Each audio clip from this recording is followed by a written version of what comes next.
আমাদের সকলের বাড়িতেই একটু খুঁজে দেখলেই এরকম কয়েকটা ছোট ছোট খালি বা শুকনো রঙের বোতল পাওয়াই যাবে, তাই না?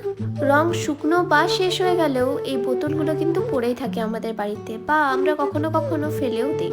আমাদের বাড়িতেও এরকম কয়েকটা খালি রঙের বোতল পড়েছিল অনেক দিন ধরে। তবে এত সুন্দর কিউট কিউট বোতলগুলো না ফেলে যদি এটাকে ঘরে সাজানোর মতো কিছু করা যায় তাহলে কেমন হয়, এই ভেবেই আজকে এই 3টে বোতলকে নিয়ে বসে পড়েছি কালার করার জন্য। প্রথমে ভেবেছিলাম 3টে বোতল 3টে ফেস এক্সপ্রেশন দিয়ে করব, তবে ওই যে আমি বসি এক ভেবে আর হয় আরেক। এই তো তোমাদের সাথে কথা বলতে বলতে একটা বোতল কিন্তু কমপ্লিট। কত কিউট লাগছে না দেখতে? পরের বোতলটা করার সময় আমার মাথায় এলো বহু আর্ট। আসলে বহু আর্টটা কিন্তু গ্লাসের উপরে বেশ ভালো লাগে। আমি পিন্টারেস্ট থেকে অনেক ফটো দেখেছি, তাই এই বোতলটার উপর আমি বহু আর্ট দিয়ে কমপ্লিট করলাম।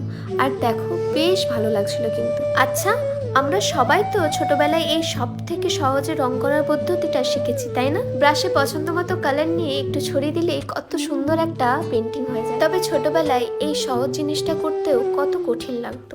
এই যে তোমাদের সাথে কথা বলতে বলতে 3টে বোতলই কিন্তু কমপ্লিট হয়ে গেছে। আচ্ছা, তোমাদের এই 3 ধরনের বোতল আর্টের মধ্যে সব থেকে কোনটা বেশি ভালো লাগলো সেটা কিন্তু অবশ্যই আমাকে কমেন্টে জানিও। দেখা হচ্ছে অন্য কোনো ভিডিওতে। তোমরা সকলে অনেকটা ভালো থেকো।